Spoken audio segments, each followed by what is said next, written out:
परंतु दुधानं बदल केला हे नाकारता येत नाही, अर्थव्यवस्थेत मोठा बदल केला हे नाकारता येत नाही. कष्ट खूप आहे, मेहनत खूप आहे, पण जीवनामध्ये आनंद, कुटुंबामध्ये आनंद जो निर्माण झाला, सुखी झाले सगळे, याच्यामध्ये दूध व्यवसायाचा खूप मोठा वाटा आहे.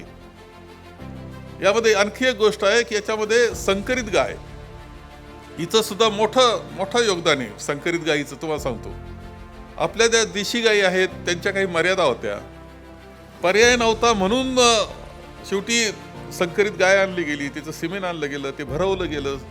त्या कालखंडामध्ये सरकारने सुद्धा खूप मोठा सहभाग त्या घेतला. पूर्वी दवाखाने सरकारचे होते, दूध गोळा करायचं काम सरकार करायचं, त्यांचेच प्लॅन्ट होते. परंतु नंतर सहकारानं तो विषय हातात घेतला आणि आज सहकारी चळवळीमध्ये मोठा वाटा हा दुधाच्या व्यवसायामध्ये आहे. सहकार हा आपला स्थायी भाव आहे, जीवनाचा मार्ग आहे आणि तो टिकला पाहिजे. आज प्रश्न विचारू शकतो आपण की काय आमचं दुधाचं का असं झालं, का नसलं, का कमी प्रत येतं, हे विचारता येतं. सहकाराचं महत्व हे की तुम्ही विचारू शकता, जो काही नफा होतो तो तुमचा असतो, खाजगीमध्ये तो त्याचा असतो, तो नफाच करायला बसलेला असतो, तो धंदा आहे त्यांचा तो धंदा आहे, आपलं हे व्रत आहे. हा फरक याच्यामध्ये आपण सगळ्यांनी लक्षात घेतला पाहिजे.